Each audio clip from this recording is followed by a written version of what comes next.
कमाल है, ये आदमी इतना बेतहाशा भागता हुआ क्यों जा रहा है? कहीं कुछ गड़बड़ तो नहीं है?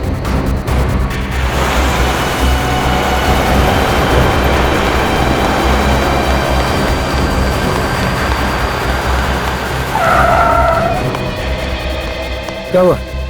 सर मेरी मदद कीजिए प्लीज सर, मेरी हेल्प कीजिए सर। एक मिनट बताइए क्या हुआ है आपको? बताइए सर प्लीज मेरी मदद कीजिए सर। हाँ मैं मदद करूंगा, लेकिन तुम बताओ तो क्या हुआ है तुम्हें? सर अपना फोन दीजिए सर प्लीज। फोन क्यों? सर पुलिस को फोन करना है सर, पुलिस को फोन करना है। पुलिस को क्यों फोन करना चाहते हो? क्या हुआ है तुम्हें बताओ।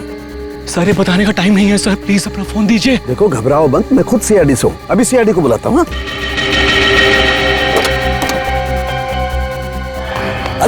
अरे भाग क्यों रहा है? ये सीआईडी का नाम सुनकर के भाग क्यों रहा? कुछ ना कुछ गड़बड़ है, देखना पड़ेगा। अभिजीत फौरन हाईवे पे पहुंचो। हाँ फौरन, देखता हूं। क्या बोला सालुंके साहब ने? फोन करके बोला इस रोड पे आ जाओ, उसके बाद फोन कट गया। काफी परेशान लग रहे थे। इस समय सालुंके साहब के फोन के लोकेशन कहाँ पे है? सर सालुंके सर का फोन आगे से लेफ्ट में। Left.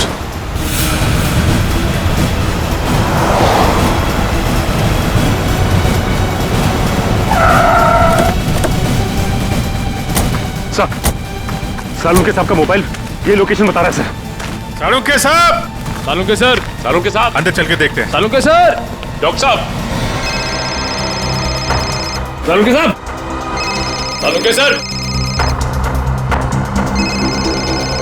Salunke sir! Salunke sir!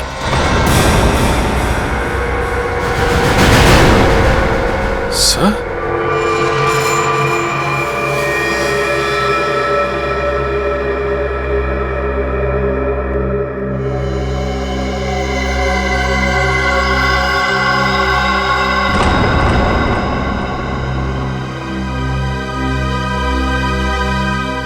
ये तो मर चुका है।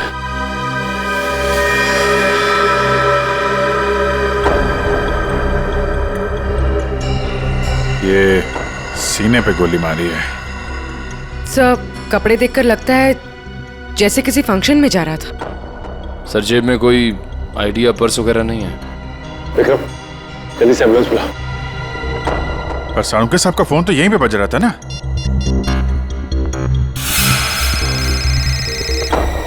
तुम लोग देखो जरा। सर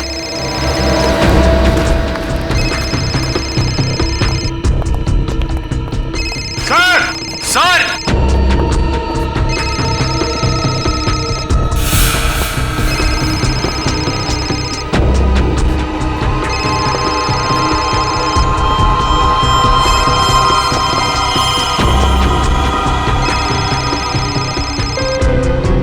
सर सालुंके सर का फोन फोन ही आया, इसका मतलब सालुंके साहब यहीं कहीं होने चाहिए। सर! डॉक्टर साहब! सर! सालुंके सर! डॉक्टर साहब! सर!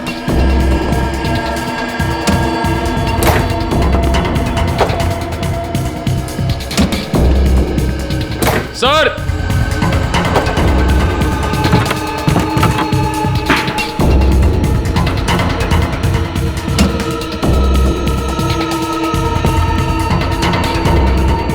Oh no!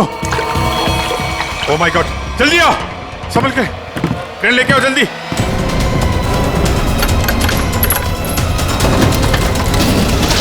संभल के।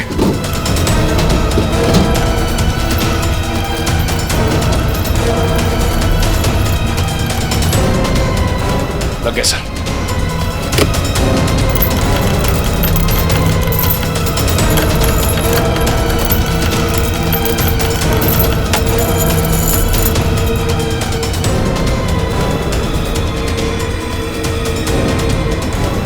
रोको रोको।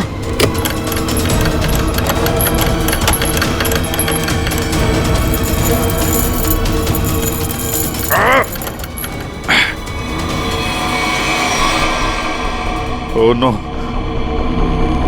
जिंदा है सर। निखिल, तारिका को बोलो स्टीम और हीटर वगैरह सब तैयार करें जल्दी। बाहर निकालो।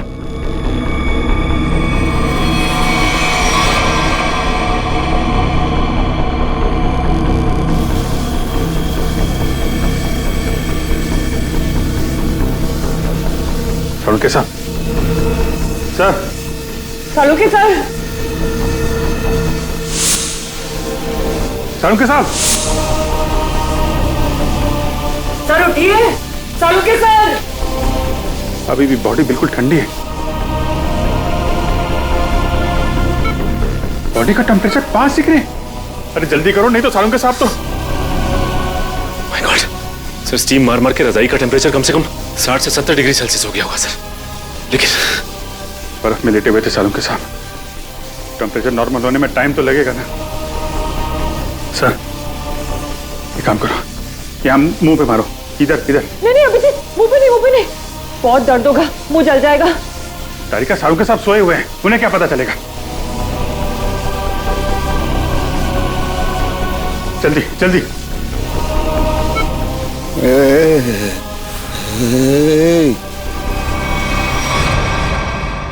सालुंके साहब, सालुंके साहब, आप जिंदा हैं? आई एम सॉरी, मतलब आप ठीक है सर? मैं जिंदा हूँ, मैं जिंदा हूँ। हाँ, अगर थोड़ी देर और कर देते तो निकल जाता मैं। मुझे पता ही नहीं चला कि कब उन्होंने घसीट के मुझे बर्फ में डाल दिया। मैं तो ढूंढने के लिए निकला था और तभी मेरी आंखों में एक गैस का बबूका आया।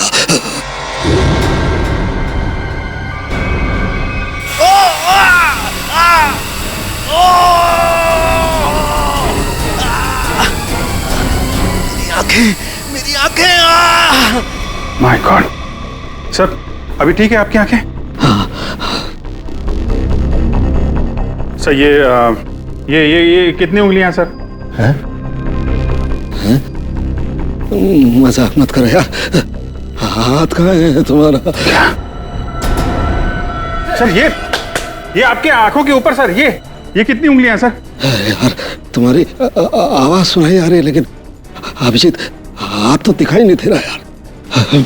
मैं कहाँ हूँ अभिजीत? सर आप अपनी लैब में हैं सर? सर मैं तारिका सर मैं पूर्वी। यार तुम लोग कोई दिखाई नहीं दे रहे यार, मुझे कुछ दिखाई नहीं दे रहा है। My god. अभिजीत। हाँ सर, हाँ। मैं जहाँ पड़ा हुआ था वहाँ मेरे आसपास कोई लाश दिखाई दी तुम्हें? हाँ सर, वो लाश यही है सर, एक लड़के की है। अच्छा, उसने काली पैंट और ग्रे कलर की कमीज पहनी है। हाँ वो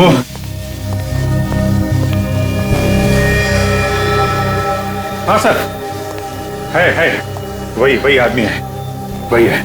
लेकिन सर वो वहां पे हुआ क्या था सर?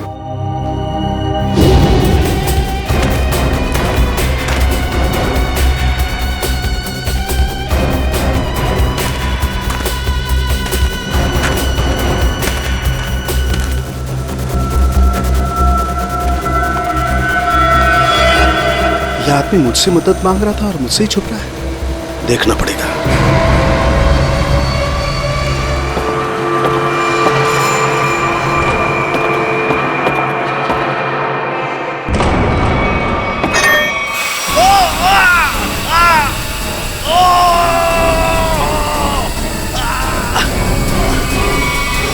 और मैंने एक औरत के जूतों की आवाज सुनी।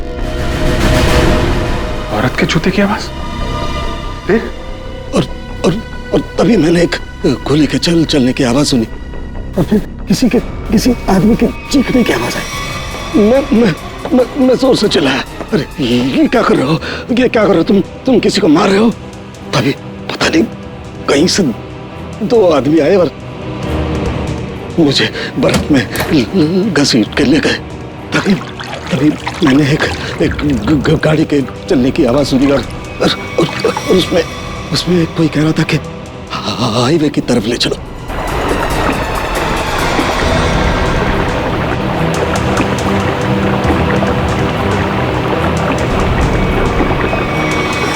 सर वो कार के बारे में कुछ पता है सर आपको?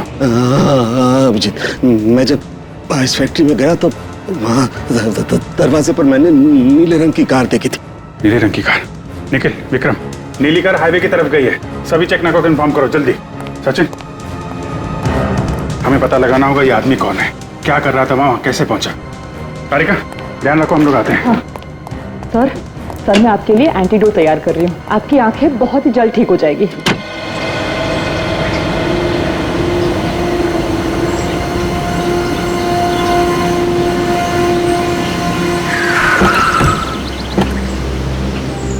आने के सर, ये रही वो कार जिससे सालों के सामने फैक्ट्री के बाहर देखा था। कुछ मिला इसमें से? नहीं सर, गाड़ी में से कुछ भी नहीं मिला, इससे भाई इस गाड़ी के मालिक का पता चले। ठीक है, गाड़ी के रजिस्ट्रेशन नंबर से पता लगाते किसके नाम पे गाड़ी है। गाड़ी को फॉरेंसिक लैब भेज दो।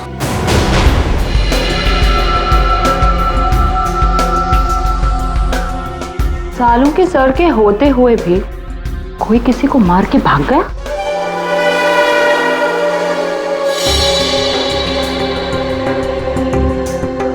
घाव के आसपास कहीं गन पाउडर तो नहीं दिखाई दे रहा है, लेकिन घाव है एकदम शार्प। लगता है 15-20 फीट की दूरी से गोली चलाई गई है। और मारने वाले का निशाना एकदम अचूक है। देखिए जरा, कहीं और गोली का निशान तो नहीं है? एक ही गोली चली है तो दूसरा घाव कहां से आएगा? जी सर, पलटो जरा, कहीं और चोट का निशान तो नहीं है?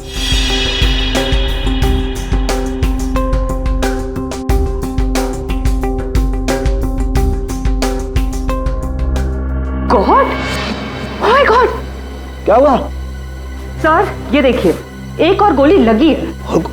ये कैसे हो सकता है? नहीं, ये हो ही नहीं सकता। ये कैसे हो सकता है?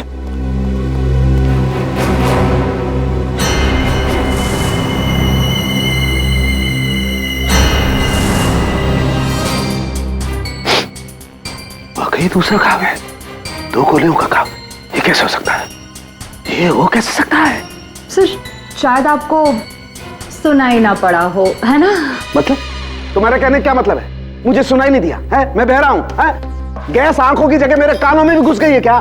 सर मैं तो बस ये कह रही थी कि क्या मतलब है तुम्हारे कहने का? कि मतलब सालू के बहरा हो गया है, उसे कुछ सुनाई नहीं देता है, ये मतलब है? अरे सर, कभी कभी हड़बड़ाहट में चीजें नहीं सुनाई पड़ती। मतलब तुम्हारे कहने का मतलब है सालू के को गोली चलने की आवाज सुनाई नहीं दी है?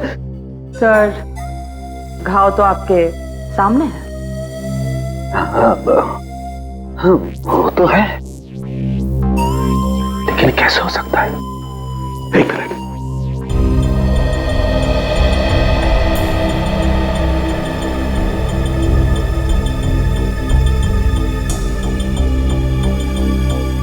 पलटो जरा, पलटो।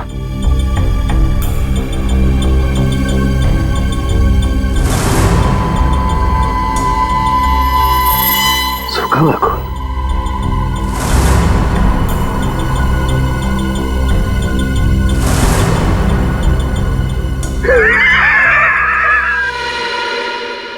सालू के बहरा नहीं हुआ। सालू के बहरा हो ही नहीं सकता है। सालू के बहरा हो ही नहीं सकता है।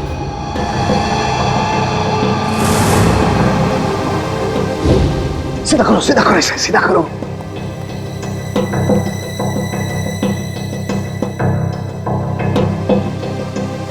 अभी पता लगता है, अभी पता लगता है।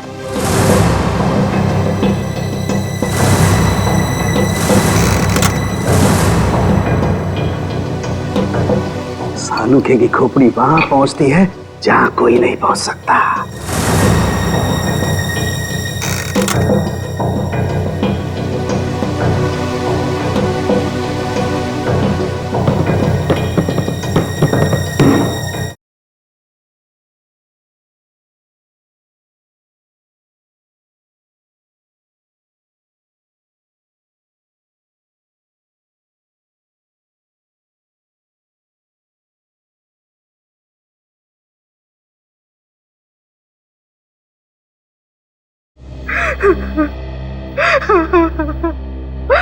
मेरा कपिल, तू कहाँ चला गया बेटा?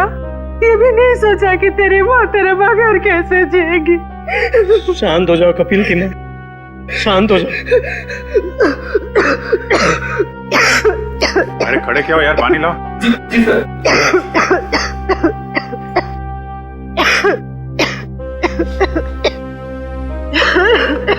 लो पानी पी लो।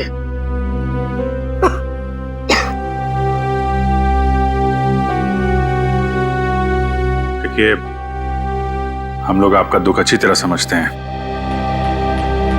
कपिल का खून हो गया है और नेहा अभी तक गायब है, लेकिन आप लोगों से कुछ जरूरी सवाल पूछने पड़ेंगे जिससे हम लोग खूनी तक पहुंच सकें। एक बात बताइए, कोई शादी से नाराज भी था? आई मीन, कोई ऐसा है जो नहीं चाहता था कि ये शादी हो?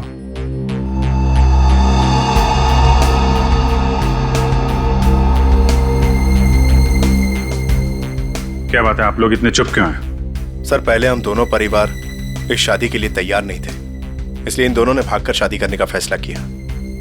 जब हमें पता चला कि नेहा हमारे बगैर खुद ही शादी कर लेगी, तो मजबूरन हमें इस शादी के लिए राजी होना पड़ा। हमारे पास कोई दूसरा रास्ता भी तो नहीं था। देखिए, मैं तो अभी भी तैयार नहीं, लेकिन जब नेहा के दिमाग में भूसा भरा पड़ा है तो हम भी क्या कर सकते हैं? आप नेहा के मामा होके भी इस तरह की बातें करते हैं? हाँ? जब लड़का लड़की राजी थे, दोनों बालिग थे, तो क्या एतराज है आप लोगों को? नाक नहीं कट जाती हमारी समाज में, लेकिन हमने नेहा के लिए वो भी मंजूर कर लिया। हमारे समाज में आज तक किसी लड़की ने अपना दूल्हा खुद नहीं ढूंढा है, लेकिन हम लोग मान गए, इसलिए हमने दोनों को लॉन में बुलाया शादी के लिए, लेकिन न नेहा और कपिल दोनों ही नहीं आए। प्लीज आप मत रोइए, प्लीज। टीना, तुम तो नेहा की दोस्त हो, और तुम्हें उसने कभी कुछ इस बारे में बताया? नहीं सर, मुझे कुछ नहीं पता। अच्छा, कमाल है। अब क्या करें सर? सालों के सामने नेहा को आखिरी बार फैक्ट्री में देखा था। आई मीन, सुना था।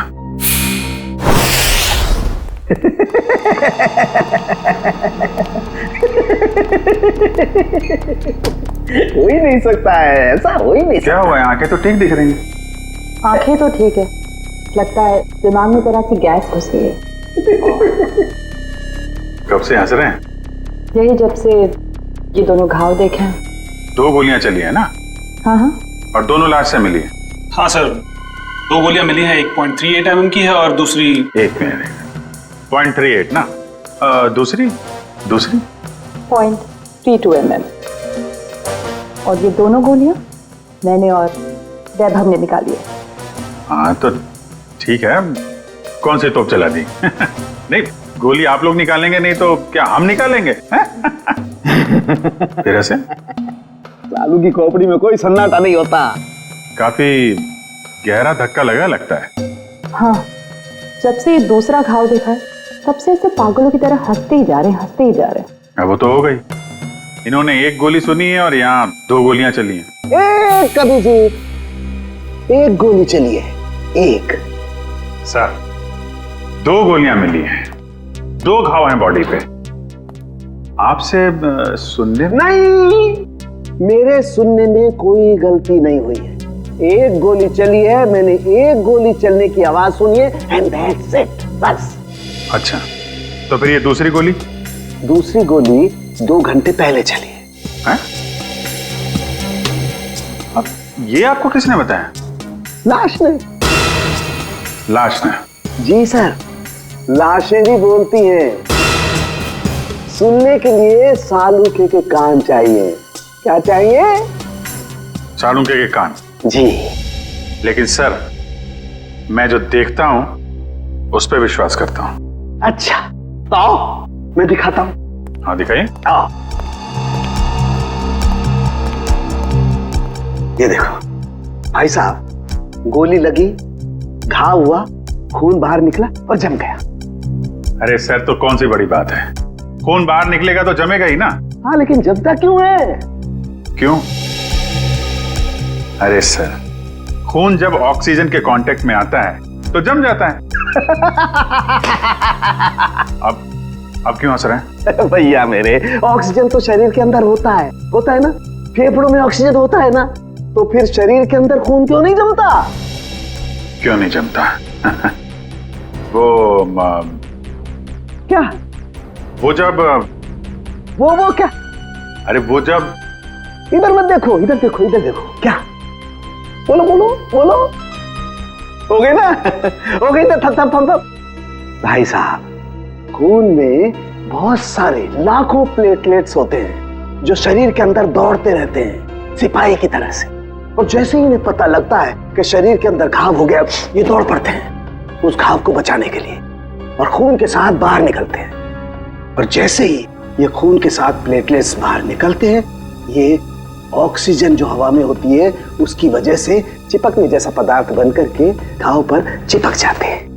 हाँ वो, लेकिन इसके बाद एक और प्रोसेस शुरू होता है, उसे कहते हैं थ्रोम्बिन। हाँ वो ठीक है सर। वो मैं बात कर रहा था सर, वो दो गोली की। जी मैं भी बात कर रहा हूँ 2 गोली लगने की। ये जो दोनों घाव इसके शरीर पर है, इनका दोनों का खून मैंने अच्छी तरह से जांच किया है। एक खून बताता है कि वो 2 घंटे पहले निकला है। मतलब वो गोली जो इसकी पीठ में लगी है 2 घंटे पहले ही इसे लग चुकी थी। और वो गोली जिसकी आवाज मैंने सुनी, वो एक गोली, वो इसे लगी यहाँ छाती पर और उसकी वजह से इसकी मौत हो गई। मतलब जब ये आदमी आपसे मिला था तो इसे एक गोली लगी हुई थी और ये आपसे मदद मांगने की कोशिश कर रहा था। कपिल अपने घर से शादी के कपड़े लेने के लिए टेलर के पास गया। अब टेलर के पास से उसे जाना था शादी के मंडप में, मगर कपिल शादी के मंडप में पहुंचा ही नहीं। वो सीधा गया आइस फैक्ट्री में। क्यों आइस फैक्ट्री में क्यों गया वो? तो सर जो कुछ भी हुआ है टेलर के यहाँ हुआ है, उसके बाद से उसने अपना रास्ता बदल लिया है। सर। हाँ सर ये वही टेलर है। हमें कपिल के बारे में तुमसे कुछ पूछताछ करनी है। आप कपिल भैया का तो नाम भी मत लीजिए मेरे सामने। क्यों, क्या हुआ? सर मैरिज हॉल जाने के लिए कल मेरा स्कूटर लेकर गए थे, अभी तक वापस नहीं किए मेरा स्कूटर। देखो कपिल का खून हो गया है। क्या कपिल भैया का खून हो गया? हाँ अभिजीत, अगर कपिल इस टेलर का स्कूटर लेकर गया था तो फिर वो स्कूटर भी वहीं कहीं आसपास मिलनी चाहिए ना जहां पर कपिल साळुंखे को मिला था। स्कूटर ढूंढनी पड़ेगी।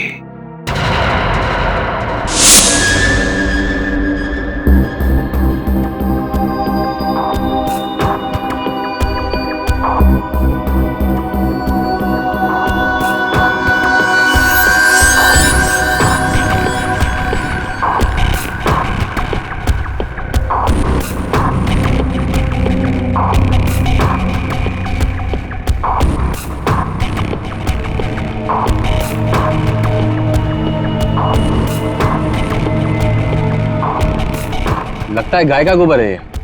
क्यों? भैंस का भी तो सकता है।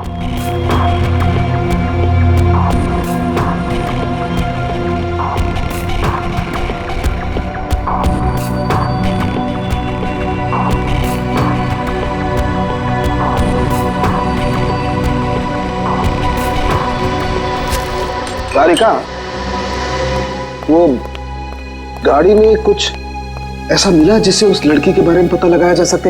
हाँ सर। अच्छा तारिका, ये बाल लड़की के ही है ना? नहीं सचिन, गाड़ी में कोई लड़की थी ही नहीं। क्या? हाँ सर, क्योंकि जो भी बालों के सैंपल्स हमें गाड़ी में से मिले हैं सारे मर्दों के हैं। ऐसा कैसे हो सकता है?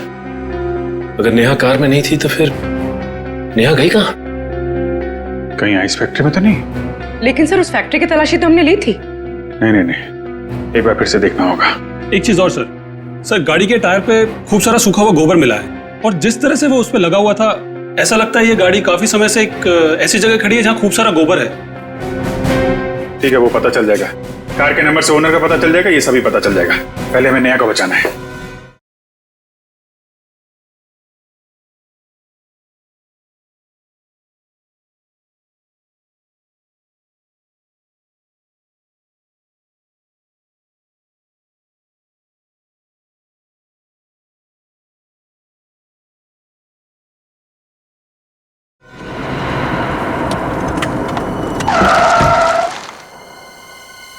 पूरी फैक्ट्री अच्छी तरीके से चेक कर लो, नेहा यहीं कहीं होगी।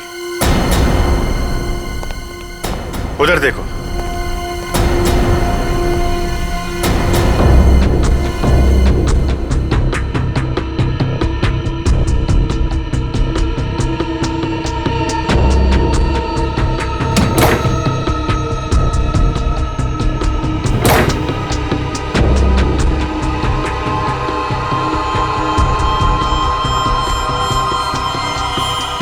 कमाल है, यहाँ तो नेहा दिखाई नहीं दे रही और उसे साथ में भी नहीं ले गया कोई। ये नेहा गई कहाँ?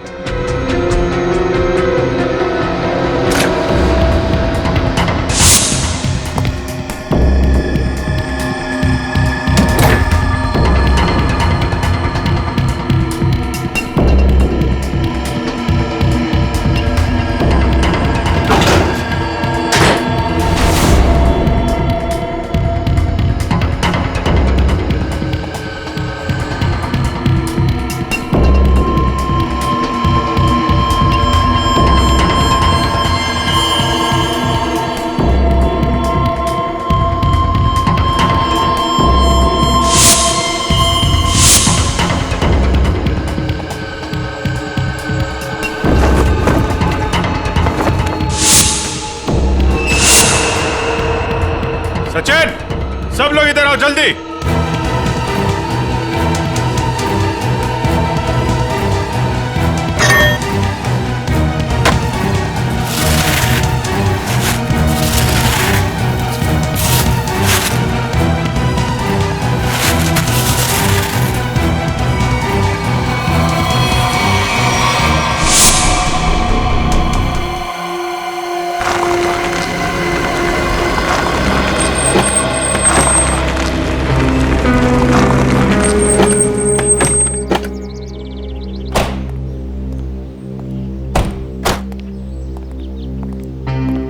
ए बिरजू, तू कोई काम सही ढंग से नहीं करता।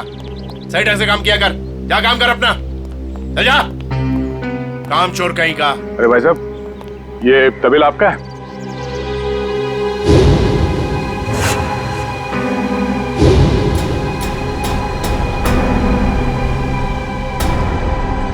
सर, आप और यहाँ कपिल और नेहा के खूनी के बारे में आपको पता चला?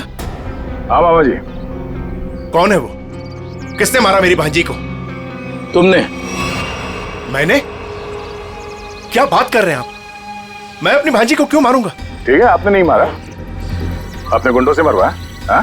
सर, नरक में भी जगह नहीं मिलेगी मुझे। तो फिर आपकी नीले रंग की गाड़ी आइस फैक्ट्री में कैसे पहुंची? नीली गाड़ी? अरे पोपट, इधर आ।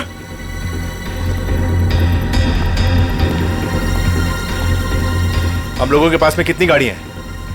13 थी, अब 12 ले गई। हाँ सर, मुझे याद आ गया। वो नीले रंग की गाड़ी चोरी हो गई। अच्छा, कब हुई थी चोरी? यही कोई 4-5 दिन पहले। एफआईआर की रिपोर्ट दिखाओ। अरे वो रिपोर्ट देना। एफआईआर रिपोर्ट तो मैंने लिखा ही नहीं। रिपोर्ट नहीं करवाई? ये नाटक बंद कर मामा। तू नहीं मारा है नेहा और कपिल को?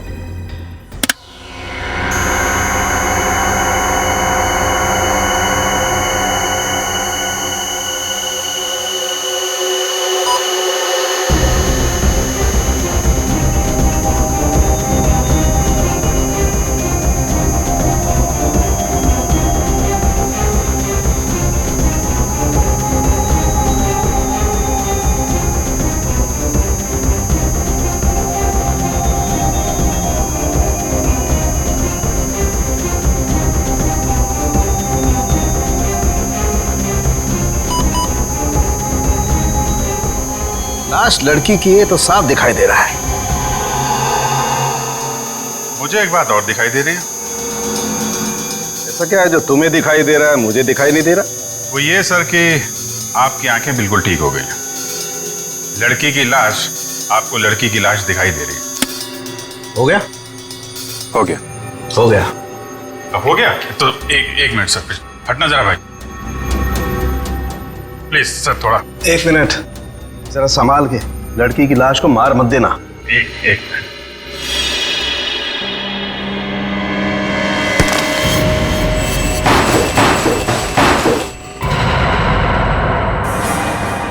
ये तो नेहा है।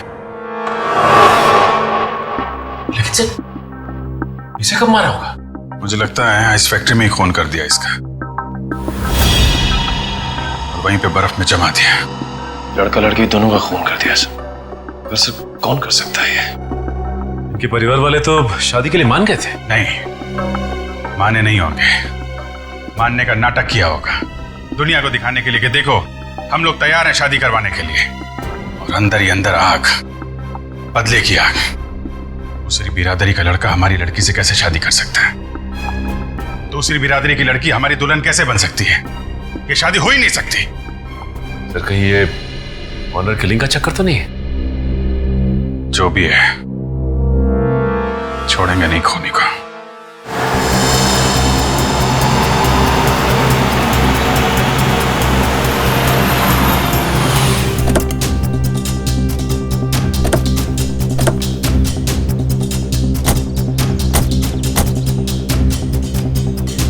आसपास छान मार।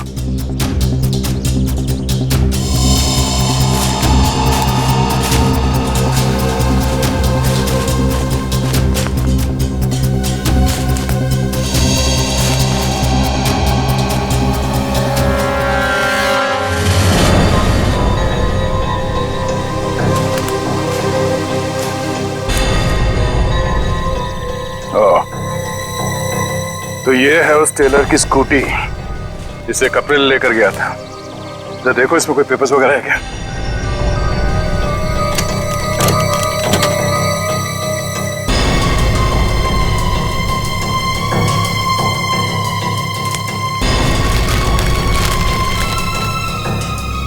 सत्तन के ये स्कूटर उसी टेलर की है। एक काम करो, इसे फोरेंसिक लैब भिजवा दो।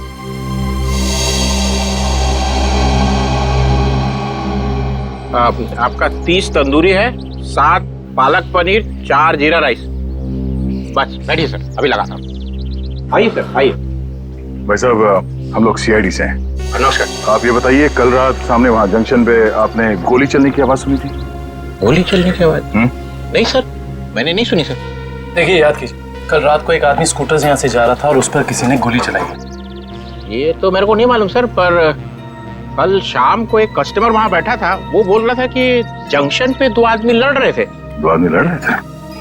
कौन है ये कस्टमर? सर वो रोज शाम को यहाँ खाना खाने के लिए आता है। मेरे पास उसका मोबाइल नंबर है सर। ये है सर उसका मोबाइल नंबर। दिव्या, इसे फोन करके ब्यूरो में बुलाओ। इस फोटो में जो आदमी है इसे गौर से देखो। याद करो क्या इसे पहले कभी देखा है? हाईवे पे क्या हुआ कुछ याद है आपको? हाँ सर, ये आदमी दूसरे एक आदमी का गला दबा रहा था। कौन? क्यों मारना चाहते हो मुझे? कहाँ नहीं? बोलो मुझे क्यों मारना चाहते हो? नहीं और वो अपना गला छुड़ाने की कोशिश कर रहा था, तभी मैं जोर से चिल्लाया और वो दोनों अलग अलग दिशा में भाग गए। वो दूसरा आदमी कौन था? आप पहचानते हो उसे? नहीं सर, क्योंकि उसका चेहरा कपड़े से ढका हुआ था। क्या? उसका चेहरा कपड़े से ढका हुआ था? हाँ सर। इसका एक ही मतलब हो सकता है अभिजीत, कि कोई तो था जो जानता था कि कपिल हाईवे से शादी के मंडप की तरफ जाने वाला है। सर काफी लोग जानते थे। नेहा का परिवार, कपिल का परिवार, सब इंतजार कर रहे थे उसका वहां पे। लेकिन सवाल ये उठता है कि उस आदमी से झगड़ा होने के बाद कपिल शादी के मंडप की तरफ नहीं गया, आइस फैक्ट्री की तरफ गया। क्यों? अभिजीत, ये तो वही आदमी बता सकता है जिसका गला कपिल दबाने की कोशिश कर रहा था। उस आदमी के गले पर जरूर गला दबाने के निशान होंगे।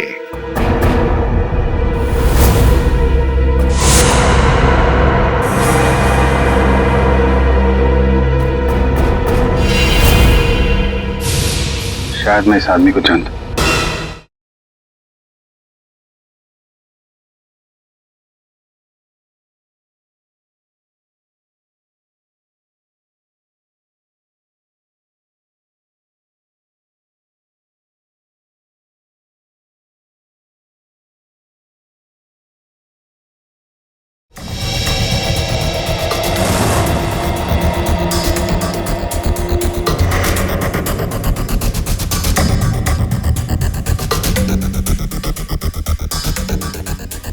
शिजू, इधर आ।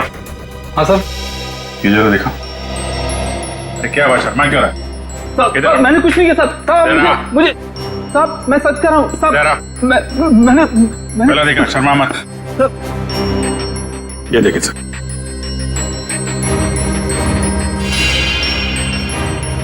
तुम्हारे गर्दन पर खरोंच कैसे है? वो रात को सोते समय गले पे छछूंदर चढ़ गया था, उसी से निशान हो गया सर। फिर अभिजीत जरा छछूंदर का पता लगाओ। सुन छछूंदर,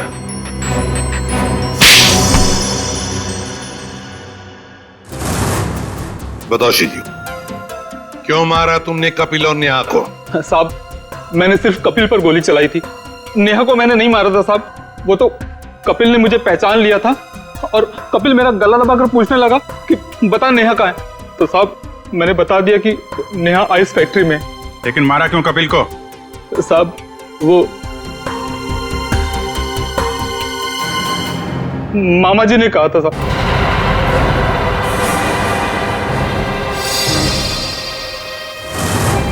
क्या बक रहा है शिजू? मैं ही मिला था तुझे? सर ये झूठ बोल रहा है, मैं ऐसा कर ही नहीं सकता।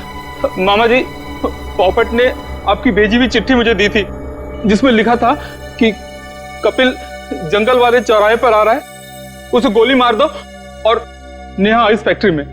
सर ये बिल्कुल झूठ बोल रहा है। मेरे बेटे पॉपट के हाथों मैंने बिल भेजा था इसे देने के लिए। साहब मैं झूठ नहीं बोल रहा हूँ साहब। साहब ये देखिए साहब, ये चिट्ठी, मैंने इस चिट्ठी को अभी तक संभाल कर रखा है क्योंकि मुझे मामा जी से पैसे लेने थे। कपिल जंगल वाले चौराहे की तरफ आ रहा है, उसे गोली मार दो। नेहा आइस फैक्ट्री में है। क्यों मामा जी, ये चिट्ठी आप ही ने लिखी है ना? नहीं सर, मैं क्यों? आप पहले से ही कपिल और नेहा की शादी के खिलाफ थे, तो मरवा दिया उन लोगों को। नहीं सर, मैं इतना निर्दयी नहीं हूं। ए पोपट इधर आ।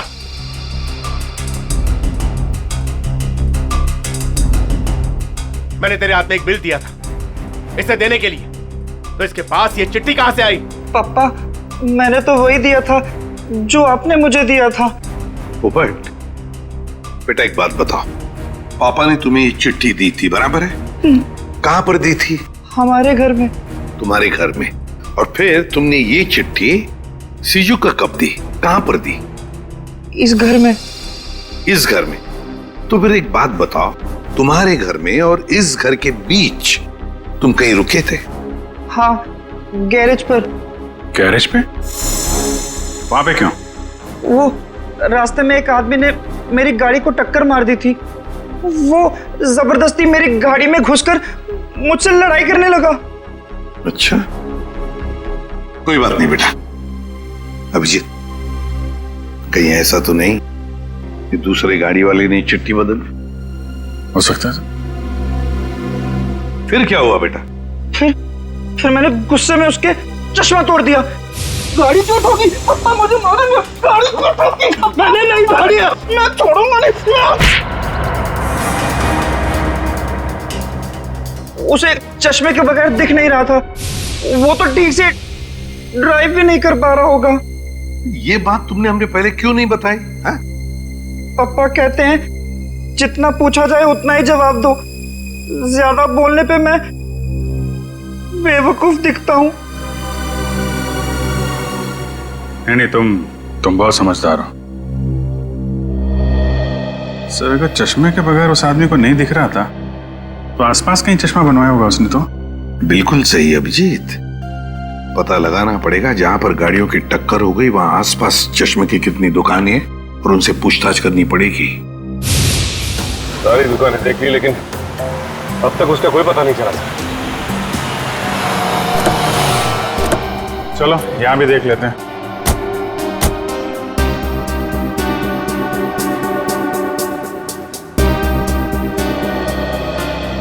Excuse me. जी कहिए। हम लोग सीआईडी से, आपसे एक आदमी के बारे में पूछताछ करनी है। जी बताइए। कल एक आदमी आया था क्या आपके पास अपना चश्मा बनवाने के लिए? उसका चश्मा बुरी तरीके से टूटा हुआ था, जैसे किसी ने मारपीट की हो उसके साथ, और बिना चश्मे के उसे दिखाई भी नहीं दे रहा होगा। सर आया तो था, 2-3 घंटे बैठा फिर चला गया। सर वो किसी पोपट नाम के आदमी को गाली दे रहा था, शायद उसी ने उसका चश्मा तोड़ा हो। हाँ वही है वही है। उसका नाम पता कुछ है आपके पास? सर नहीं सर, वो हाथों हाथ चश्मा लेकर चला गया। लेकिन हाँ, उसने जो बिल दिया है वो क्रेडिट कार्ड से दिया है। क्रेडिट कार्ड से? फिर तो हमारे हाथ से नहीं बच पाएगा।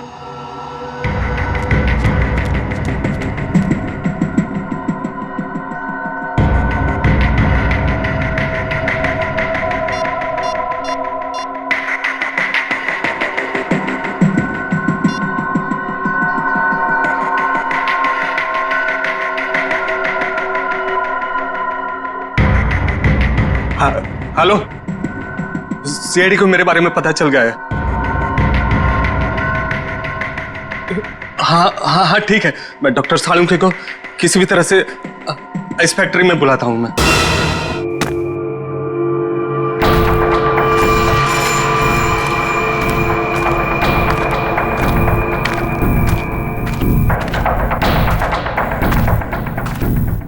ओह, डॉक्टर सालुंके,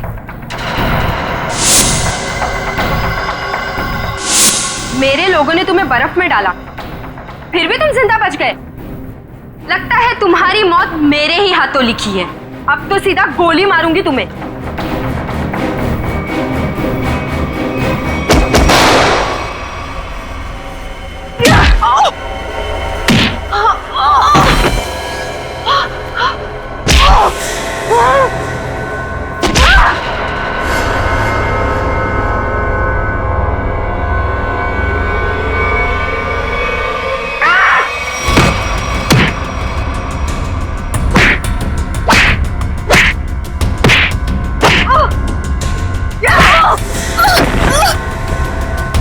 उठ, उठ। तेरा ठिकाना अब जेल में है।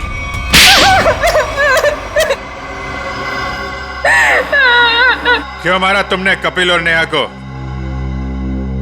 नफरत करती थी मैं नेहा से और कपिल से बहुत प्यार करती थी, लेकिन उस नेहा की वजह से कपिल ने मुझ पर कभी ध्यान नहीं दिया। और इसीलिए तुमने उन दोनों को मारने का फैसला कर लिया? हाँ, मैंने नेहा को उसकी ड्रेस ट्राई करने के लिए अपने बुटीक में बुलवाया।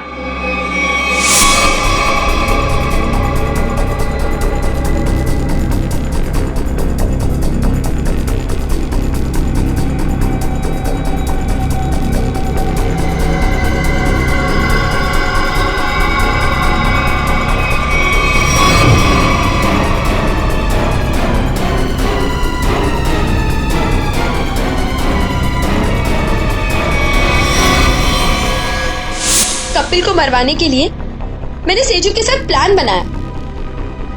सेजू ने उसकी पीठ पर गोली चलाई, कपिल बच गया, इसलिए मुझे यहाँ खुद फैक्ट्री में आके कपिल को मारना पड़ा।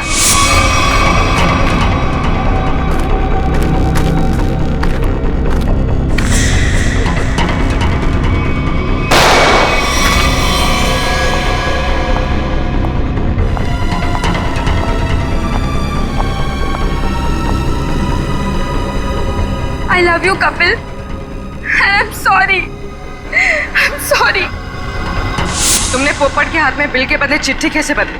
मैंने मेरे आदमी से कहा कि वो पोपट की गाड़ी से जानबूझ के जाके टकराए और मेरे हाथों लिखी हुई चिट्ठी बाहर रख दे और बिल को गायब कर दे।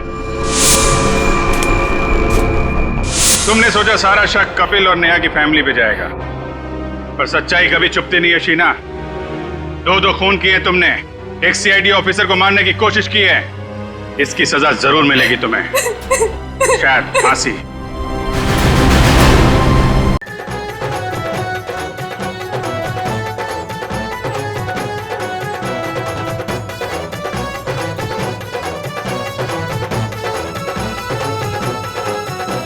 किशोर, तुम ठीक तो हो ना? हाँ मैं ठीक हूँ। अरे अरे क्या हुआ तुझे? अब तक तो मंडप तक नहीं पहुंचा और तेरे पैर पहले से लड़खड़ाने लगे।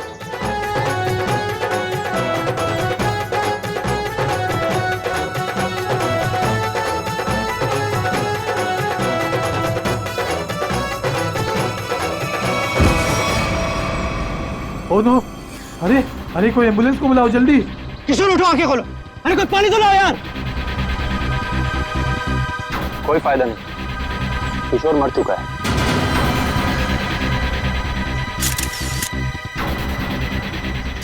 शादी की बारात में दूल्हे की मौत है? कैसे हुआ ये सब है? तुम लोग थे ना यहाँ पे? सर सब कुछ अच्छा भला चल रहा था, लोग नाच गा रहे थे, पता नहीं अचानक से क्या हो गया और किशोर गिर पड़ा।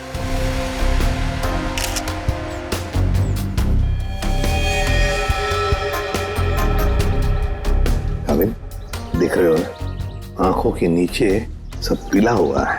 हाँ सर, जहर का मामला लगता है शायद। वही हो सकता है। सारुण के बताएगा कैसा जहर है ये। क्या आप लोगों को किसी पर शक है? किसने किया होगा ये? तो ये सब सिर्फ एक ही आदमी कर सकता है, सिर्फ एक ही आदमी। कौन? मेरे पिता। क्या? मिस्टर प्रतीश कुमार। सिर्फ वही कर सकते हैं। क्या तुम्हारे पिता इस शादी के खिलाफ हैं? जी हाँ। वो नहीं चाहते थे कि हमारी शादी हो, क्योंकि ये उनकी तरह अमीर नहीं था ना। उन्होंने तो हमें धमकी भी दी थी कि अगर हम लोग उनके खिलाफ जाकर शादी करेंगे तो वो इसे मार देंगे। देखो, तुम्हारे पिताजी आए हैं शादी में? वो यहाँ पर नहीं है, लेकिन उन्होंने जरूर किसी को भेजा है मेरे किशोर को मारने के लिए। जरूर किसी को पैसे दिए। वो जो मुजरिम है ना, प्रवीण कोबला, वो पापा का बहुत अच्छा दोस्त है। उसी ने मारा मेरे किशोर को, उसी ने मारा है। सर, किशोर की जान को खतरा था और अदिति मैडम ने इनको सुरक्षा दिलवाई थी और पिछले 5 दिनों से हम इनकी सुरक्षा कर रहे थे। और उसके बावजूद ये सब हो गया। सर पता नहीं कैसे हो गया ये सब, हमने तो किसी को इनके आसपास भटकने तक नहीं दिया। हाँ, फिर भी लाश तो पड़ी है ना यहाँ पर। किसी को भटकने नहीं दिया। इनमें से किसी ने मारा है मेरे किशोर को। इनमें से कोई मेरे पापा के साथ मिला हुआ है। इन्होंने मारा है। कैसी बदकिस्मत लड़की हूँ मैं कि उसके खुद के बाप ने उसे शादी के दिन विधवा कर दिया। अदिति, चलो अंदर चलो। किशोर की जान को खतरा था, है ना? तो क्या उसे किसी सुरक्षित जगह पर रखा था? हाँ सर, एक सेफ हाउस में रखा था हमने। तो वहाँ पे आप लोग यानी सिक्योरिटी थी किशोर के साथ? जी सर, हमने इन्हें कभी अकेला नहीं छोड़ा। कहाँ पर रखा था किशोर को? कामिल, घर का कोना कोना छान मारो। सर। हाँ, देख, तुम कौन हो? सर ये घर की देखभाल के लिए। तुम्हारी टीम का आदमी है ये? हाँ सर, ये हमारी टीम का आदमी है। अच्छा सर। हाँ सर, वो देखिए सीसीटीवी कैमरा, कोई भी अजनबी घर के अंदर नहीं घुस सकता।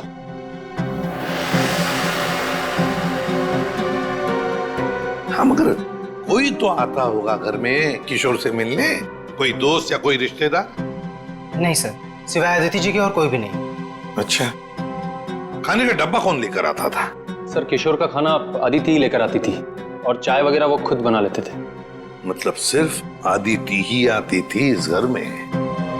सर, अंदर चेक कर लिया, इस घर में जबरदस्ती या चोरी छिपे घुसने का कोई सबूत, कोई निशान नहीं मिला है।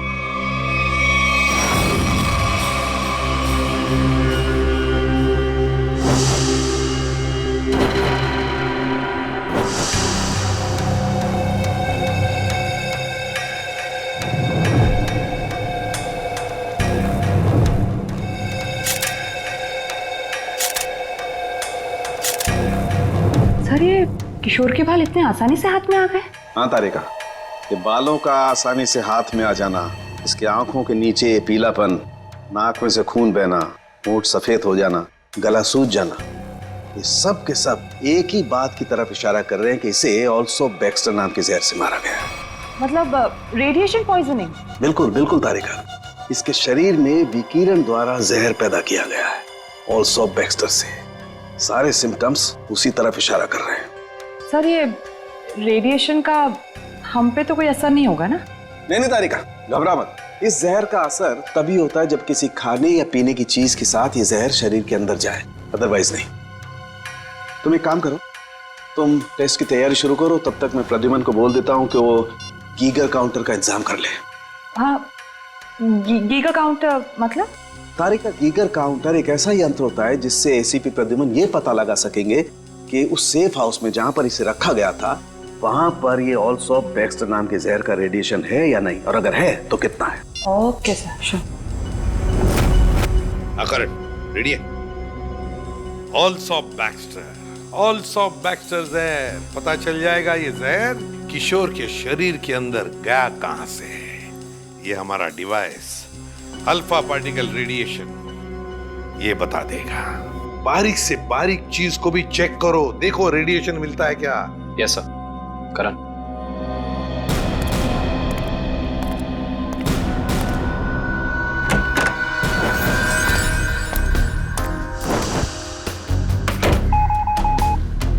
एक बात बताओ, क्या किशोर एक ही खाने के डिब्बे में से खाना खाता था, एक ही टिफिन में से? जी सर, एक ही टिफिन से। और ये टिफिन अदिति ही लाती थी? जी सर।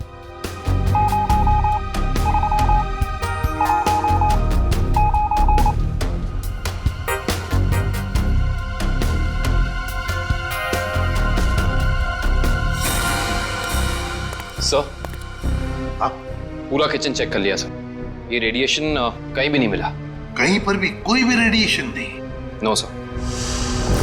अरे सालुंके साहब, आपने वो क्या यंत्र बताया था आपने? Geiger counter. हाँ, गीगर काउंटर। एसीपी साहब ने पूरे सेफ हाउस में इस्तेमाल किया, उसको अच्छी तरीके से चेक किया, मगर वो रेडिएशन का तो नामो निशान तक नहीं था। अरे ये कैसे हो सकता है? नहीं, ये तो नामुमकिन है। कोई गलती हो गई है इस यंत्र को इस्तेमाल करने में। गलती कैसे हो सकती है सर? सर कहीं गलती आप, मेरा मतलब है कि हो सकता है कि वो जहर मामूली जहर हो। एक बार टेस्ट की रिपोर्ट आ जाने दो सचिन, फिर पता लगेगा कि गलती हमसे नहीं हुई है। हवा में बात नहीं करता doctor Saluke, you understand that? X ray दिखाओ इन्हें। एक मिनट, एक्सरे दिखाओ।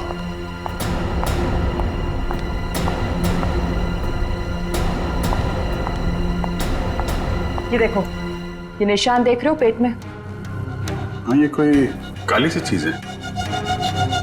और ये काली चीज क्या है इसका पता इसकी ऑटोप्सी के बाद लगेगा, लेकिन मेरा दिमाग कहता है कि इस काली चीज का बहुत बड़ा हाथ है इस आदमी की मौत में।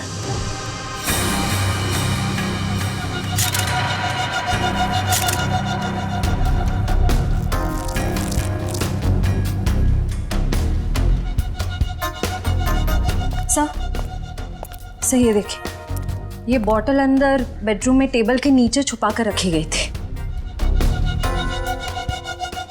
है क्या इस बॉटल में?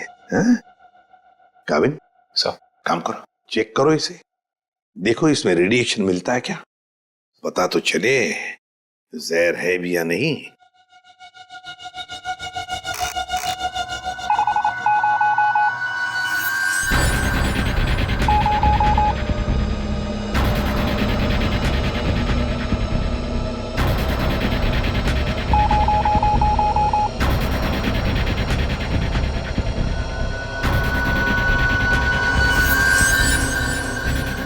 अगर इसमें रेडिएशन नहीं है तो इसका मतलब है ये वो जहर ऑल्सो बैक्स्टर नहीं है। क्या तुम लोग जानते हो क्या चीज है ये? नहीं सर। नहीं सर, इसके बारे में हम लोग कुछ नहीं जानते। काविन, काम करो, शादी में जितने भी लोग आए थे, जितने भी लोग, उन सब से पूछताछ करो, एक एक करके पूछताछ करो अच्छी तरह से, यहां तक कि आदिति से भी पूछताछ करो। बचे आदिति के पिता प्रतीश कुमार।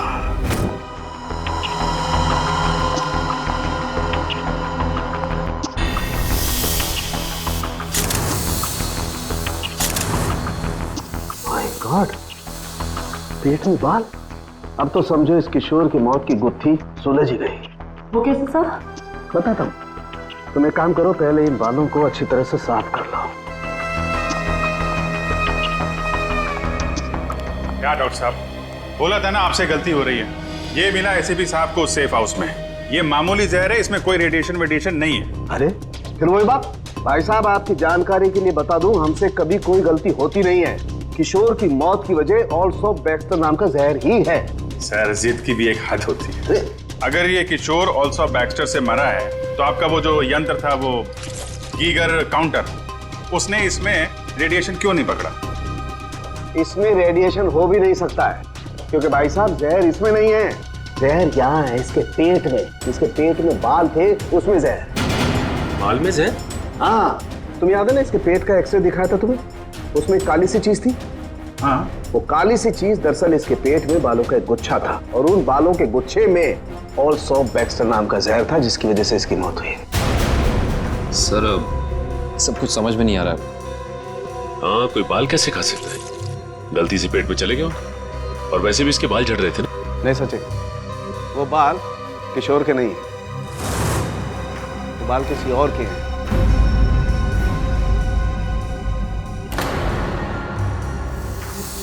और उन बाल में ऑल्सो बैक्स्टर नाम का जहर था जिसकी वजह से इसकी मौत हुई है। मैं बताता हूं, देखो सारिका, वो बाल लाना जरा। सब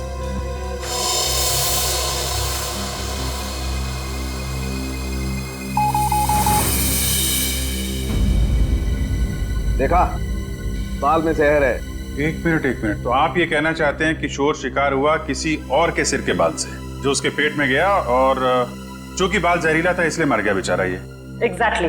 तो फिर उस आदमी के शरीर में भी तो जहर होगा जिसका ये बाल है। यकीनन। My God. अच्छा, ये बाल इसके पेट में कब गया? कितने दिन पहले? लगभग 7-8 दिन पहले। मतलब उसे प्रोटेक्शन मिलने से पहले? मैं बताता हूँ डिटेल में, आओ।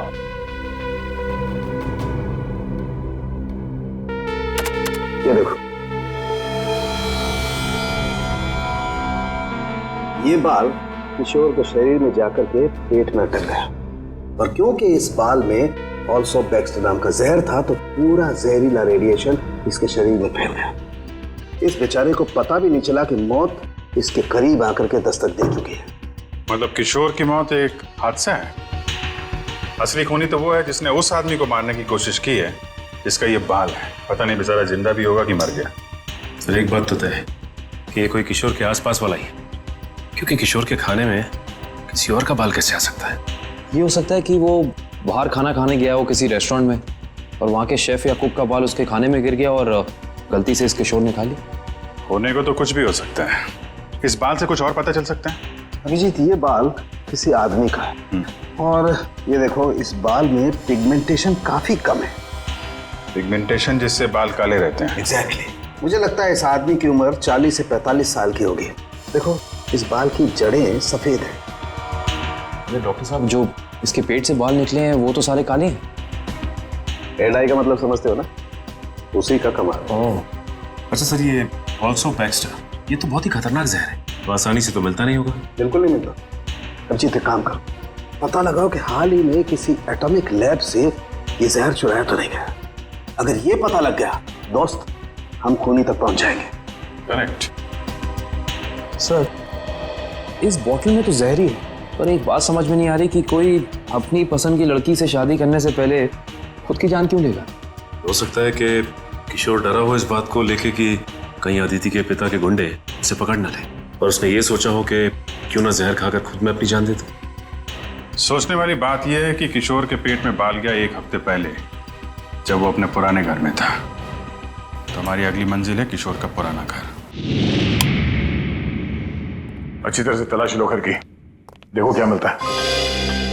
सर, किशोर और अदिति के प्यार ने एक बार फिर से साबित कर दिया कि सच्चा प्यार जात पात या अमीरी गरीबी जैसी चीजों को अपने आगे टिकने नहीं देता। पर अफसोस, उनकी ये प्रेम कहानी उसी दिन खत्म हुई जब वो हमेशा के लिए एक होने वाले थे। सर, किशोर के दोस्त ने बताया है कि हाल फिलहाल में ही वो दिवालिया हुआ है, और तभी से उसकी हालत ऐसी तंग हो गई। बस सवाल ये उठता है कि किशोर के पेट में वो जहरीला बाल गया कहां से?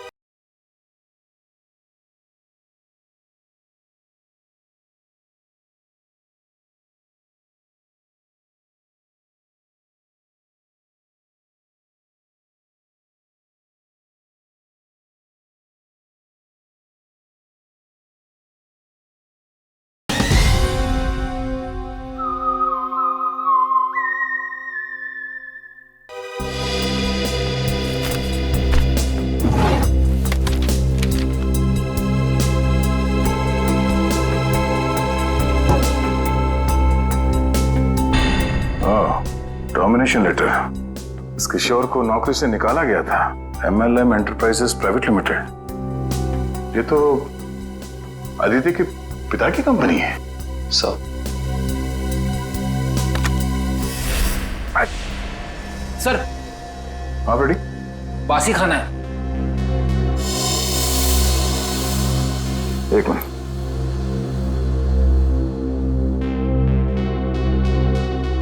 इसमें कहीं बाल तो नहीं दिख रहा? जरा घर का राशन चेक करो।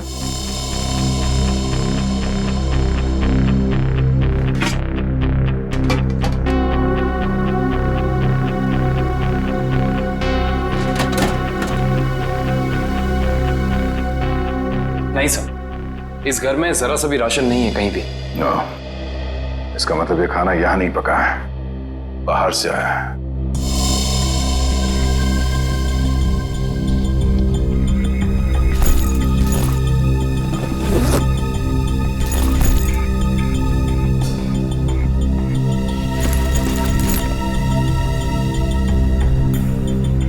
बस टिकट्स?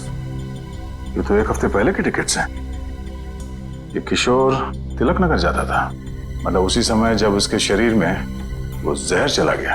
अगर सर जब किशोर के पास कोई नौकरी नहीं थी तो ये रोज तिलक नगर करने क्या जाता था? ये तो वही जाने के बाद पता चलेगा। तिलक नगर में sir Tilak Nagar bus stop तो आ गए, अब यहाँ से कहाँ जाए? फोटो दिखाए क्या लोगों को किशोर की? नहीं, उसकी जरूरत नहीं पड़ेगी। वो देखो, एलपी चैरिटेबल ट्रस्ट, यहाँ जरूरतमंद लोगों के लिए मुफ्त में खाना और कपड़े दिए जाता है। हो सकता है ये किशोर भी यहीं पे आया होगा। तो किशोर के शरीर में वो जहर गया है, तो यहाँ आने वाले दूसरे लोगों के शरीर में भी क्या होगा? चलो अंदर चल के पूछताछ करते हैं।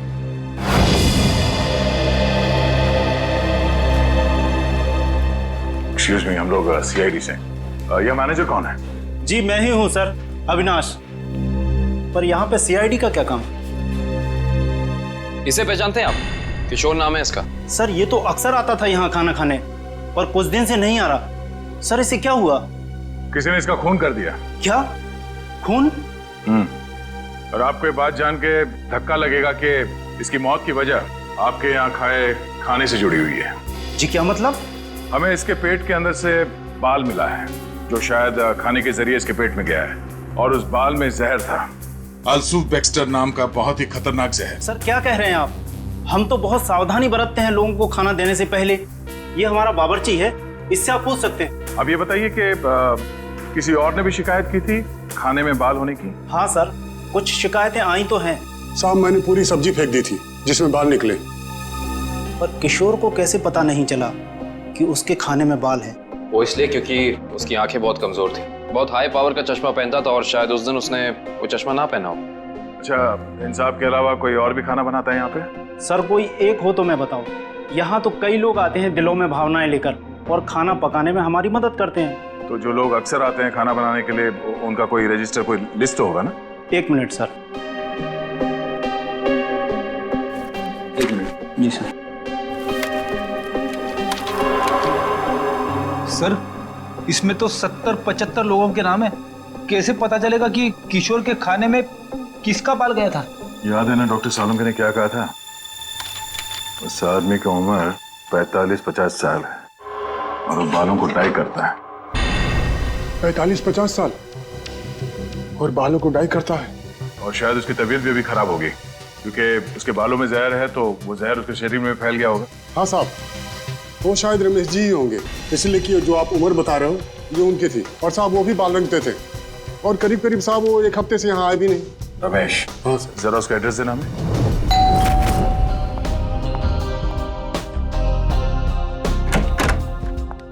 मैंने पहचाना नहीं आपको। एक्सक्यूज मी, हम लोग सीआईडी से। सीआईडी? सीआईडी का क्या काम मेरे घर पे? पार्टी चल रही है जी। हमें आपके पति रमेश जी से मिलना है, बुलाइए जरा उन्हें। अफसोस, आपने आने में थोड़ी देर कर दी। 4 दिन पहले ही उनकी मौत हुई है। क्या? जी। रमेश की मौत हो गई? कैसे? एक रोड एक्सीडेंट में। Road accident? आपके पति की मौत हो चुकी है और आप यहाँ जश्न मना रही हैं। किसी के जाने से जिंदगी तो नहीं रुकती। जाने वाला चला गया, सुन लिया? सही है। ये मौत हुई कैसे? इसमें भी रमेश की गलती थी। गाड़ी चलाते चलाते सो गया।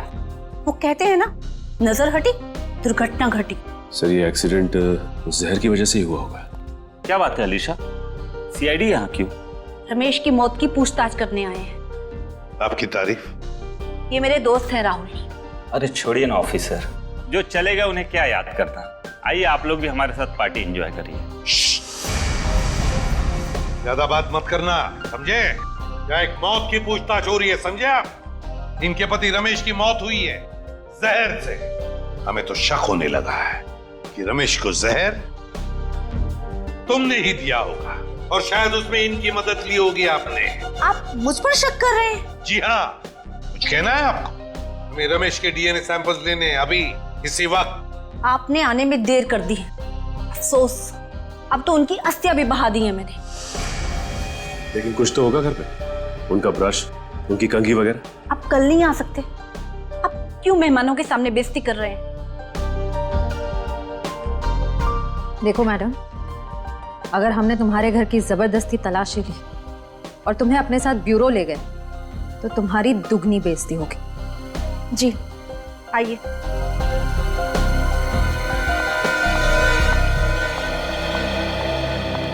ये रहा रमेश का ड्रेसिंग टेबल और ये रहा उसका कॉम।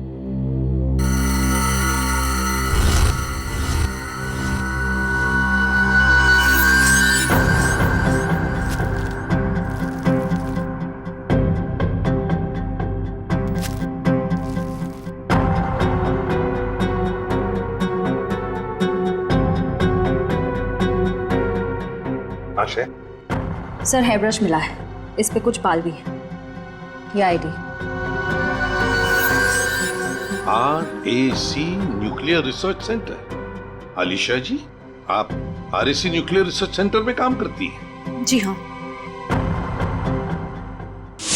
अच्छा सर, ये ऑल्सो बैक्स्टर, ये तो बहुत ही खतरनाक जहर है, तो आसानी से तो मिलता नहीं होगा। बिल्कुल नहीं मिलता। अभिजीत एक काम करो, पता लगाओ कि हाल ही में किसी एटॉमिक लैब से ये जहर चुराया था। सर सालुंके साहब ने रिसर्च सेंटर के बारे में बताया था, याद है? अलीशा जी, ऑल्सो बैक्स्टर, ये जहर ऑल्सो बैक्स्टर जिसकी वजह से आपके पति रमेश जी की मौत हो गई, वो अक्सर वहीं पे पाया जाता है जहां पर यूरेनियम कोर या फिर न्यूक्लियर रिएक्टर होते हैं। कह दीजिए अपने मेहमानों को, या आपके लिए ये पार्टी खत्म। भाई हो सकता है आप लोगों को जानकर दुख हो, लेकिन अनीशा खूनी नहीं है। और इतने यकीन से कहने की वजह? क्योंकि रमेश का खून हुआ ही नहीं है, वो बेचारा तो वाकई एक्सीडेंट में मारा गया। लेकिन उस लिस्ट में सर 40-45 साल का यही एक आदमी था, रमेश। क्योंकि उस वक्त मुझे ये मालूम नहीं था कि पिगमेंटेशन की वजह जहर नहीं है, उम्र नहीं है, बल्कि पिगमेंटेशन की वजह है ड्रग्स और केमिकल्स। अब ये नया चक्कर क्या है सालुंके साहब? सचिन, दरअसल इस आदमी की उम्र थी सिर्फ 30 साल की, लेकिन क्योंकि वो ड्रग्स लेता था इसलिए उसका शरीर और उसके बाल ज्यादा बूढ़े हो गए थे और उसके शरीर में पिगमेंटेशन इतना कम था कि 30 साल के होने के बावजूद वो लगता था 40-45 साल का। इस ड्रग के इस्तेमाल से इंसान को हेलुसिनेशन होने लगते हैं और कभी कभी उसके अंग कांपने लगते हैं। तो खूनी कोई 30 साल का आदमी है जिसके हाथ कांपते हैं। सर वो चैरिटेबल ट्रस्ट के लॉगबुक में भी एक आदमी की लिखाई ऐसी थी, बिल्कुल टेढ़ी। ऐसा लगता था कि लिखते वक्त उसके हाथ जरूर कांपते होंगे। नाम याद है उसका? एक मिनट। जी सर।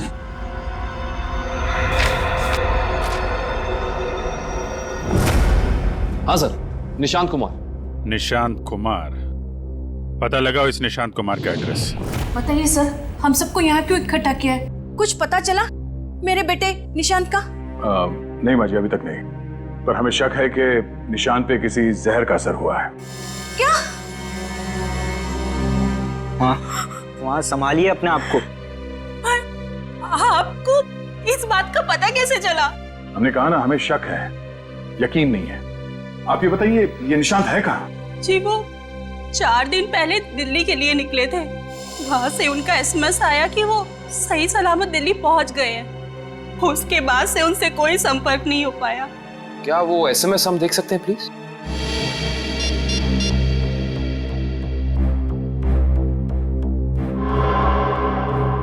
अच्छा, आपने उस होटल में पता करने की कोशिश की जहाँ पे निशान ठहरने वाला था? हाँ, मगर होटल वालों ने तो कहा वो वहाँ आए ही नहीं। हमने एयरलाइंस में भी पता किया, लेकिन वहाँ से पता चला कि उन्होंने कोई फ्लाइट पकड़ी ही नहीं। मतलब निशान दिल्ली गया ही नहीं, झूठ बोला उसने आप लोगों से। मुझे तो कुछ भी समझ नहीं आ रहा है कि ये सब हो क्या रहा है। संभालो अपने आप।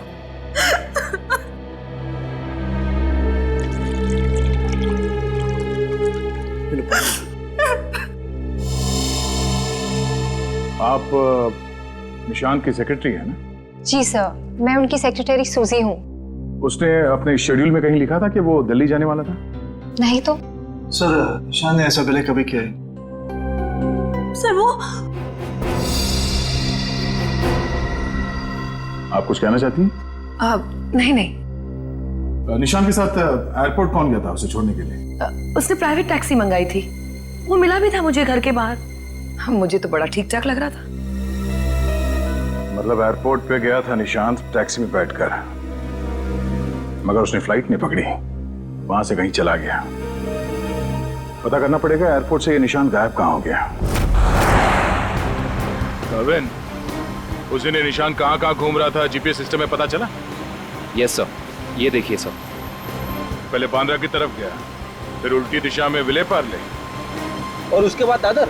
सर, ये निशान हमसे झूठ कह रहा था कि वो दिल्ली जा रहा है, बल्कि सच ये है कि वो शहर के अलग अलग हिस्सों में देखा गया। ये देखिए, और यहाँ पे ऊपर नीचे घूम रहा है। उसका आखिरी लोकेशन तो विरार के आगे दिखा रहा है। शहर के बाहरी इलाके में। ये निशान के दिमाग में जरूर कुछ ना कुछ खिचड़ी पक रही थी। सर, हो सकता है निशान को जहर भी इसी खिचड़ी की वजह से दिया गया हो। उसे जहर दिया किसने और क्यों दिया, ये तो विरार वाली आखिरी लोकेशन में जाने के बाद ही पता चलेगा।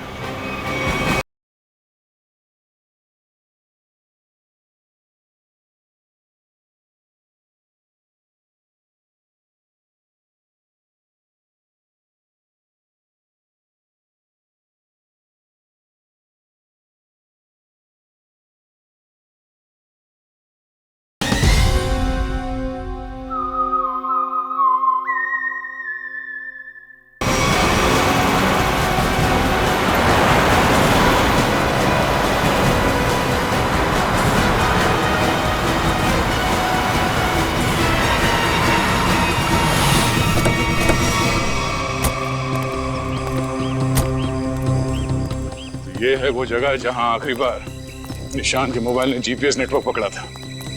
अजीब बात है ना सर, कोई भला अपनी फ्लाइट मिस करके ऐसी जगह पे क्यों आएगा?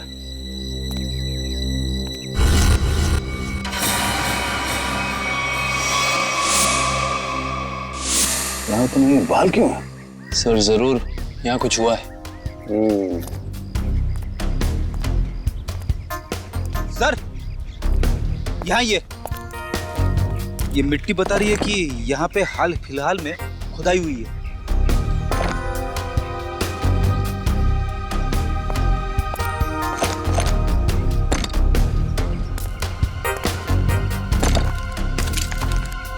सारी जगहों को खोदो जल्दी।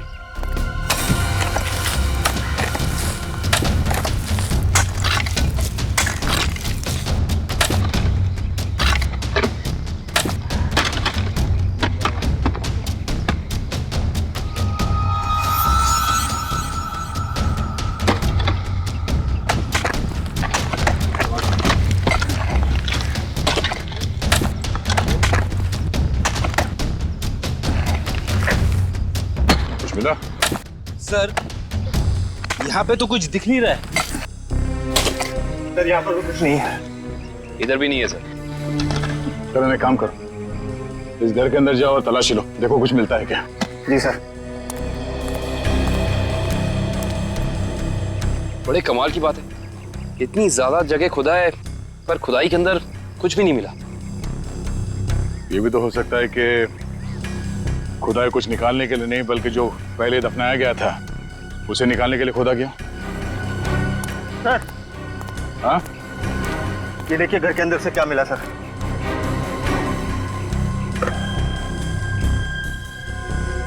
तो इसका मतलब है ये निशांत अपने नशे की बुरी लत को यहाँ पे आके पूरा करता था।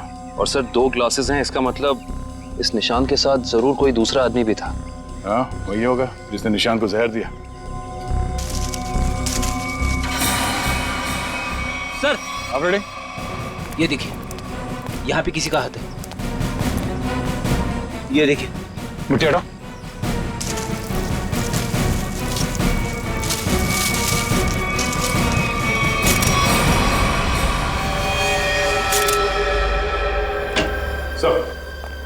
पता चल गया है कि निशांत शहर में यहाँ वहाँ क्यों घूम रहा था, ड्रग्स की तलाश में। ढेंचू ने बताया कि ड्रग्स की तलाश में वो सभी डीलर से जाके मिला इस इलाके के।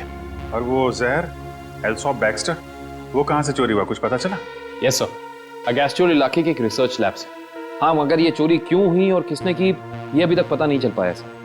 डॉक्टर साहब, ये निशान ये कितने दिन पहले मरा है? 4 दिन हो गए इसकी मौत को। 4 दिन पहले? अब ये क्या बात कर रहे हैं सर आप? 3 दिन पहले इस आदमी ने SMS भेजा अपनी वाइफ को। सोचना भी मत अभिजीत कि हम लोगों से गलती हुई है। बॉस, इसकी लाश पर से मुझे कीड़े मिले, वो कीड़े जो इंसान के मरने के बाद उसके शरीर पर पाए जाते हैं, जिन्हें मैगट्स कहते हैं। और इन कीड़ों ने लाश के ऊपर जो अंडे दिए हैं वो 4 दिन पुराने हैं। इसका मतलब बात साफ है, इसकी मौत को 4 दिन हो चुके हैं। मतलब निशान ने अपनी पत्नी को SMS नहीं भेजा, किसी और ने भेजा है, शायद उसके खूनी ने। लेकिन खूनी ने ऐसा किया क्यों होगा? ताकि ये लोग पुलिस में इसके गायब होने की रिपोर्ट न लिखाएं और उसे थोड़ा और वक्त मिल जाए वो चीज ढूंढने के लिए जिसकी वजह से वो सारे गड्ढे खोद रहा था। एक बात और अभिजीत, उस आदमी की निशांत के साथ मरने से पहले हाथापाई हुई है। ये देखो, इसकी गर्दन पर यहाँ दाईं तरफ कुछ खरोंच के निशान है और यहाँ बाईं तरफ ये चोट के निशान है। मतलब उस आदमी ने अपने दाहिने हाथ से इसकी गर्दन को दबोचा और बाएं हाथ से इस पर वार किया यहाँ पर, क्योंकि सिर्फ यहीं पर वार के निशान है और कहीं पर नहीं। सर इसका मतलब तो साफ है कि इस पे हमला करने वाला कोई लेफ्ट हैंडर है, कोई खब्बू। तो इस केस में कोई ऐसा है जो खब्बू है।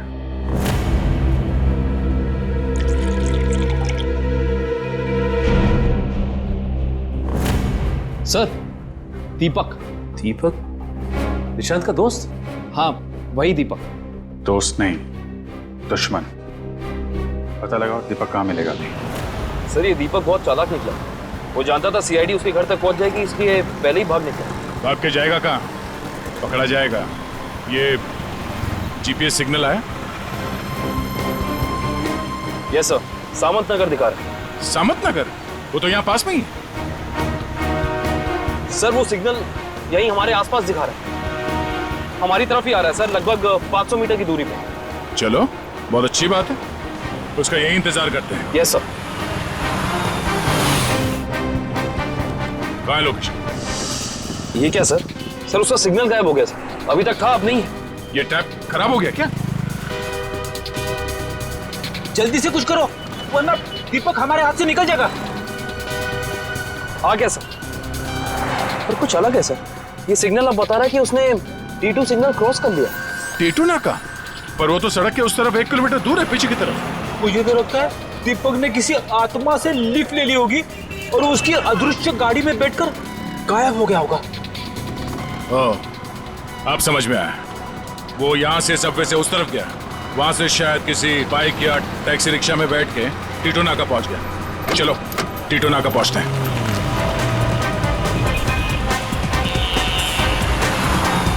वो हमारे आसपास ही है सर। कहाँ है? दिख तो नहीं रहा। आ रहा है।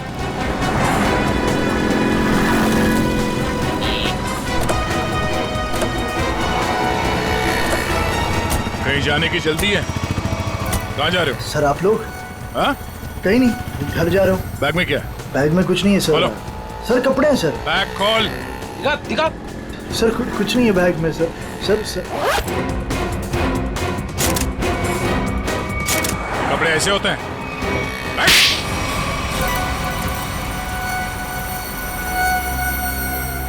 सर निशांत और मैं दोस्त थे सर, हम लोग साथ मिलकर सारे काम करते थे, साथ मिलकर हम लोग ड्रग्स का नशा भी करते थे। तो एक दिन ऐसे ही शराब के नशे में आकर हमारे ड्रग डीलर ने हमें बताया कि उसने हाल ही में कोई करोड़ों रुपए की डील साइन की और 2 दिन के बाद पता चला कि वो अरेस्ट हो गया। तो तुम दोनों ने प्लान बनाया कि कैसे वो करोड़ों रुपए तुम्हारे हो जाए, क्यों? हाँ, हम लोग उस ड्रग डीलर के अड्डे पे गए और पैसे मिल भी गए थे सर हमें, लेकिन निशान की नीयत बदल गई। वो सारा पैसा अकेले हड़पना चाहता था। फिर? और मुझे बिना बताए उसने जहाँ हम लोगों ने पैसा छुपाया था वहाँ से पैसा निकाल भी लिया। और मुझे पता था सर ये सब वो सेक्रेटरी सूजी के साथ भागने के लिए कर। और इस बातों पर हमारा बहुत बार झगड़ा भी हुआ सर। बता मेरे पैसे कहाँ पर? दीपक मेरी बात तो सुनो। देख मैं तुझे बोल रहा हूँ, मुझे तेरी कोई बात नहीं सुननी है। मुझे सिर्फ इतना बता मेरे पैसे कहाँ पर है। तू ऐसे नहीं मानेगा, नहीं मानेगा तू ऐसे। अब बताता है तू एक और बताएगा कि नहीं बताए? नहीं बता दे मेरे पैसे कहाँ पर है। निशांत, निशांत, निशांत। मैंने सर उसको जानबूझकर नहीं मारा है सर, मैंने जानबूझकर नहीं मारा है। मैं उसको सिर्फ पूछ रहा था मुझे बता दे पैसे कहाँ पर है, बता दे मुझे पैसे कहाँ पर। गलती से मौत हुई है सर उसकी, मैंने उसको नहीं, मैं खूनी नहीं हूँ सर, मैंने किसी को नहीं मारा सर। बकवास मत कर, खून खून होता है, जानबूझ के किया जाए या फिर गलती से हो। फिर तुमने निशांत के फोन से प्रिया को एसएमएस किया ताकि तुम्हें और टाइम मिले पैसे ढूंढने में? हाँ, मैंने निशांत की लाश को दफना दिया और आसपास पैसे ढूंढने की कोशिश भी की। और जब मुझे पैसे मिल गए मैंने सोचा कि मैं नई जिंदगी शुरू करूंगा। नई जिंदगी शुरू करेगा तू? शुरू करेगा मगर जेल में।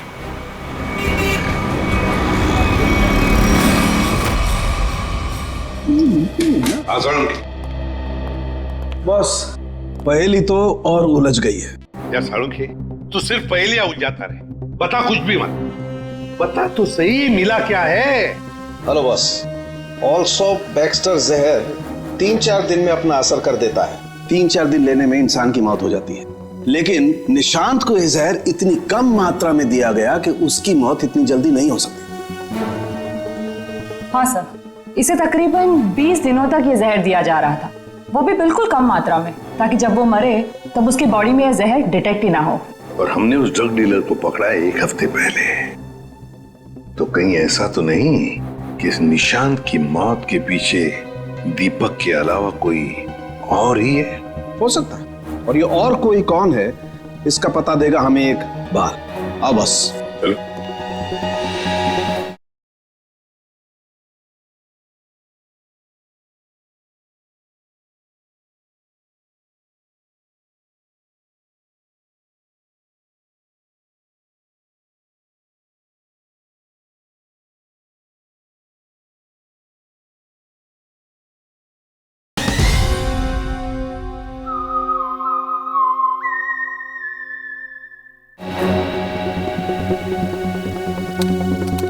बस इंसान का बाल हर महीने तकरीबन 1.5 सेंटीमीटर बढ़ता है। जिस दिन इस निशांत को जहर दिया गया, इस जहर ने बाल पर अपना निशान छोड़ दिया। ये देखो, ये डॉट। और हर रोज निशांत को एक निश्चित मात्रा में जहर दिया गया और हर रोज उस जहर ने अपना निशान बाल पर छोड़ दिया, सिवाय ये 23 तारीख और 24 तारीख। हाँ, और 25 से फिर से देना शुरू कर दिया। सर, अब 23 और 24 तारीख को निशांत का पूरा परिवार शहर से बाहर गया था। हाँ श्रेया, 23 और 24 को निशांत का पूरा परिवार शहर से बाहर गया था। निशांत शहर में ही था और निशांत को 23 और 24 को जहर नहीं दिया गया था। इसका एक ही मतलब हो सकता है कि निशांत को जहर देने वाला उसके परिवार का ही कोई है। लेकिन सर, निशांत के परिवार में तो बहुत सारे लोग हैं, उन्हीं तक पहुंचेंगे कैसे? सचिन, अब खूनी के पास हम नहीं जाएंगे, वो खुद हमारे पास आएगा। सर, आपको कुछ पता चला कि निशांत का खून किसने किया है? हाँ, पता चल गया है और मुझे यही है इस कमरे में हमारे बीच। क्या यहाँ पे कौन है वो? मुझे में अपने आप को बहुत होशियार समझता है।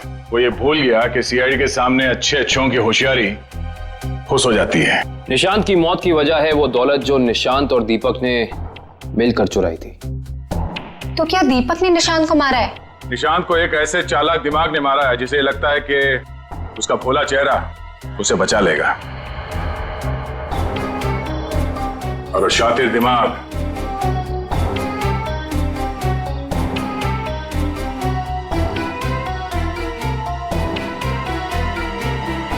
तुम हो। ये क्या कह रहे हैं आप? मैंने किसी का खून नहीं किया है। झूठ मत बोलो। हम ये भी जानते हैं कि तुमने वो जहर कहां से चुराया। अपना ड्रामा बंद कीजिए सूजी जी। जहां निशांत मारा गया हमें वहां से आपके बाल मिले हैं। जरूर कोई मुझे फंसाने की कोशिश कर रहा है। मैं निर्दोष हूँ। दिव्या, गिरफ्तार कर लो इसे। छोड़ दीजिए मुझे, मैंने कुछ नहीं किया। इसे सजा कानून नहीं, इसे एक पत्नी देगी। मैं छोड़ूंगी नहीं इसे। दिव्या, इसे सजा अदालत ही देगा। अब तो आप लोगों को पता चल गया होगा कि सीआईडी और फॉरेंसिक साइंस के सामने कोई मुजरिम छुप नहीं सकता। हमारे पास फॉरेंसिक लैब में वो डीएनए सैंपल है। कल उस डीएनए सैंपल के टेस्ट के बाद पता चल जाएगा कि वो मुजरिम सूजी ही है।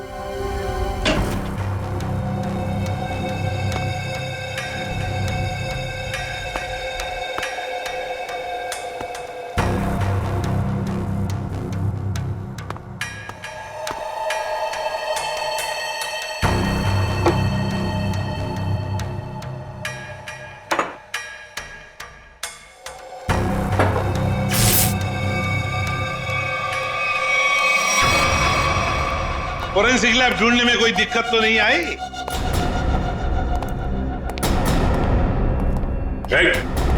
भागने की कोशिश भी मत करना। तुम्हें क्या लगा ये बच्चों का खेल है?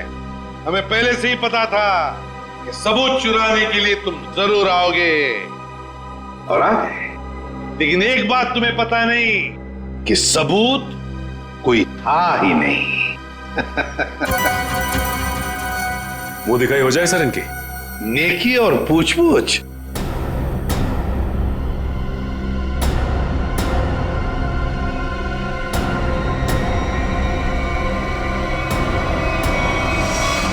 उससे प्राइवेट टैक्सी मंगाई थी, वो मिला भी था मुझे घर के बाहर। शीतल? शीतल तुम? छोड़ दो मुझे, वरना मैं इसे गोली मार दूंगी। बेवकूफी मत करो, गन नीचे रखो।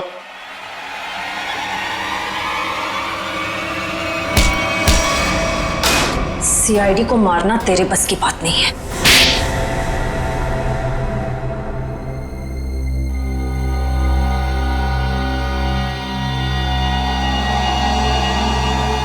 मैंने जो कुछ भी किया मेरी बेटी की मौत का बदला लेने के लिए किया। निशांत? निशांत को क्यों मारा? क्या तुम्हारी बेटी की मौत में निशांत का हाथ था? हाँ, उसे ड्रग्स की लत लग गई थी। 2 साल पहले वो ओवरडोज से उसकी मौत हो गई थी। मुझे वही ड्रग्स निशांत के घर से मिली। तो तुम अच्छी तरह से समझ गई थी कि तुम्हारी बेटी को ड्रग्स की लत में डालने वाला कोई और नहीं बल्कि निशांत है। हाँ, आज वो अगर जिंदा होती ना तो बिल्कुल तुम्हारी उम्र की होती। उसकी भी शादी हो रही होती, जिंदगी में कुछ करके वो भी कुछ बन रही होती। निशांत ने ऐसा कुछ नहीं होने दिया, सब बर्बाद कर दिया निशांत ने, सब बर्बाद कर दिया। फिर मैंने सोच लिया कि मैं निशांत को मार डालूंगी और मैंने उसे आहिस्ता आहिस्ता वो पॉइजन देना शुरू कर दिया। मैंने कहीं पढ़ा था कि ये स्लो पॉइजन इतनी आसानी से शरीर में मिलता नहीं है। जहर पाया कैसे तुमने? कहां से चुराया?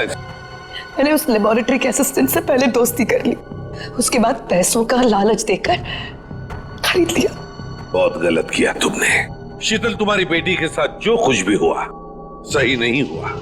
हमें अफसोस है उस बात का, लेकिन इसका मतलब ये नहीं कि तुम कानून को अपने हाथ में लो। हमारी मदद ले सकती थी तुम। तुम्हारे ऐसे करने से 2 मासूम लोगों की जानें चली गई। कानून तुम्हें कभी माफ नहीं करेगा। तुम्हें कड़ी से कड़ी सजा होगी, शायद फांसी।